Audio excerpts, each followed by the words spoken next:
Now, joining us now to talk about the city and state politics surrounding recreational marijuana is State Senator Scott Wiener, formerly a member of the San Francisco Board of Supervisors.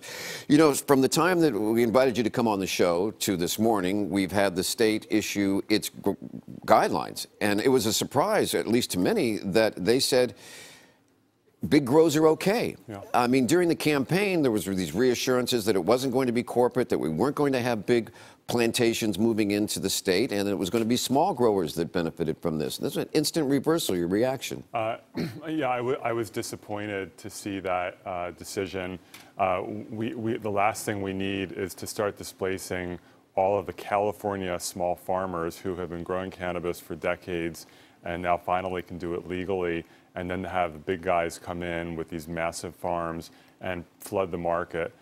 So I don't agree with that decision. Is there a way to appeal it or to change it? Because, like I said, if voters were sold on the idea that this was going to be a cottage industry that sort of slowly grows up and it turns into a corporate one, is there a way to change that, or do these people have the final say? Sure, we can legislate it, and I'm sure there will be discussions about that because we want our California businesses to succeed. These people who were persecuted by the federal government and by the state at times for so long, and we need to bring these small California farmers out into the sunlight and not give them an incentive to stay underground. Right, but there's questions about paving the way for like big tobacco or big somebody else rolling into the state, right? Yeah, we don't want mega corporations to be taking over cannabis in California. So we're in this gray area after what voters said yes to and the enacting of it. And there's been some surprises along the way. In San Francisco and other cities, for example, they're having difficulty or big debates about where this should be sold and how. In San Francisco,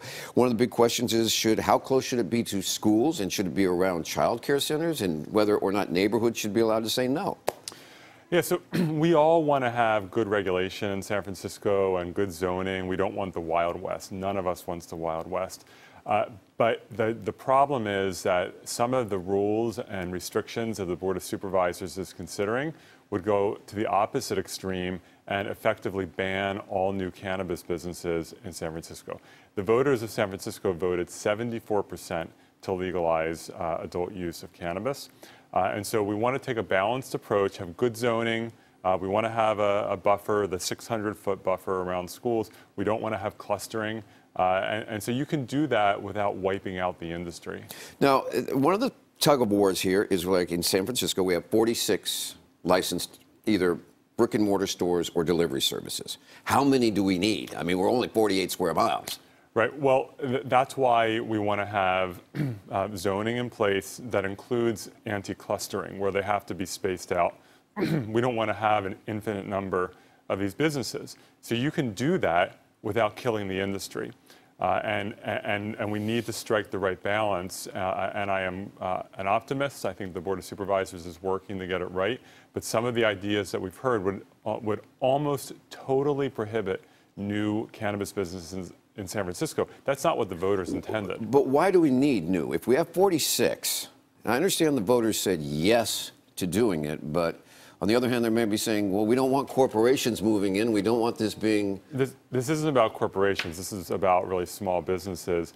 And I don't think anyone intended to grant a monopoly to the existing cannabis businesses. Because when we talk about just sort of, pulling up the gate and saying no new cannabis businesses, you're giving a monopoly to the existing people. And in terms of equity, we had communities of color that were persecuted under the war on drugs.